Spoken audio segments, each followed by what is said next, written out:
मित्रों, हमने वेदों पर एक नई श्रृंखला का शुभारंभ किया है, जिसमें हम चारों वेदों के प्रमुख प्रमुख मंत्रों को चुनकर उनके गहरे अर्थ आपके समक्ष आसान भाषा में लाने का प्रयास करेंगे। हम आशा करते हैं कि आप भी वेदों के ज्ञान को जानने में रुचि रखेंगे और हमारे प्रयास को सफल बनाएंगे। तो चलिए फिर शुरू करते हैं। मित्रों, अथर्ववेद का मंत्र है आचार्य ब्रह्मचारी ब्रह्मचारी प्रजापति प्रजापतिर्विराजति विरांडतो भवदवशी। इसका अर्थ है हमारे शिक्षक, नेता और अधिकारी ब्रह्मचारी हों, वे चरित्र भ्रष्ट न हों, अन्यथा अनर्थ मूलक असामाजिक तत्वों का विकास होगा और राष्ट्र पतित हो जाएगा। मित्रों, कैसे भी सामाजिक व्यवस्था हो, धीरे धीरे उसमें कुविचार, स्वार्थ और दुष्प्रवृत्तियां अपना सिर उठाने लगती हैं। वेद भगवान ने वर्ण व्यवस्था के अनुसार ब्राह्मणों पर ही यह उत्तरदायित्व रखा था कि वे सदैव जागरूक रहकर राष्ट्र को जागृत रखेंगे और बुराइयों से बचाएंगे। राष्ट्र को चलाने वाले शिक्षक, नेता और अधिकारी ही होते हैं। यही राष्ट्र नायक कहलाते हैं। आज ये तीनों ही किस स्तर तक स्वार्थ में अंधे होकर राष्ट्र को और स्वयं अपने आप को भी पतन की गर्त में गिरा रहे हैं, इसे हम प्रत्यक्ष देख सकते हैं। अधिकांश शिक्षक केवल पैसा बटोरने में लगे रहते हैं और शिक्षा के पवित्र ज्ञान मंदिर आज खुलेआम भ्रष्टाचार व व्यभिचार के अड्डे बने हुए हैं।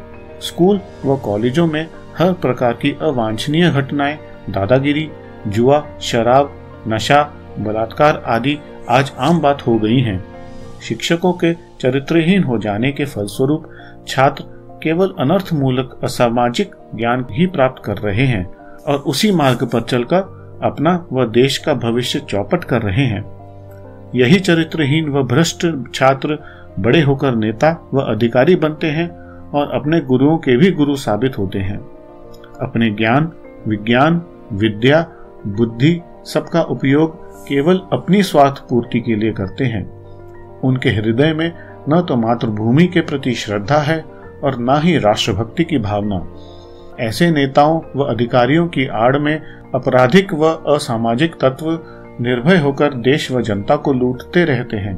उनके विवेकहीन आचरण से जनतंत्र में जन सामान्य की कैसी दुर्दशा हो रही है, यह प्रत्यक्ष दिखाई पड़ रहा है।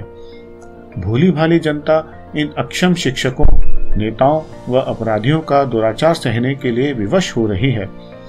भ्रष्टाचार और चरित्रहीनता आज अपने चरम पर पहुंच रही है।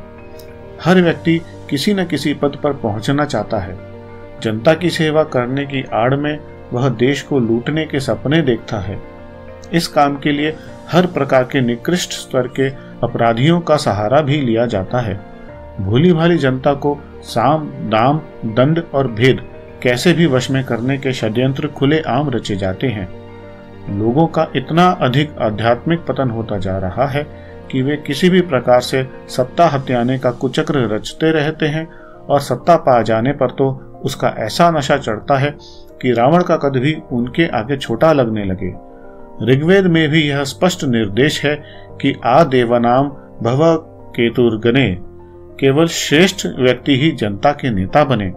नेतृत्व कभी भी चरित्रहीन लोगों के हाथों में न जाने दिया जाए, यही ब्राह्मणों का कर्तव्य था और आज सभी नागरिकों का यही कर्तव्य है। परंतु आज वे स्वयं ही चरित्रहीन और भ्रष्ट हो गए हैं तथा देश को पतित कर रहे हैं। प्रत्येक जागरूक नागरिक का कर्तव्य है कि वह सच्चा ब्राह्मण बने, यानी कि सच्चा विद्वान बने। धन्यवाद।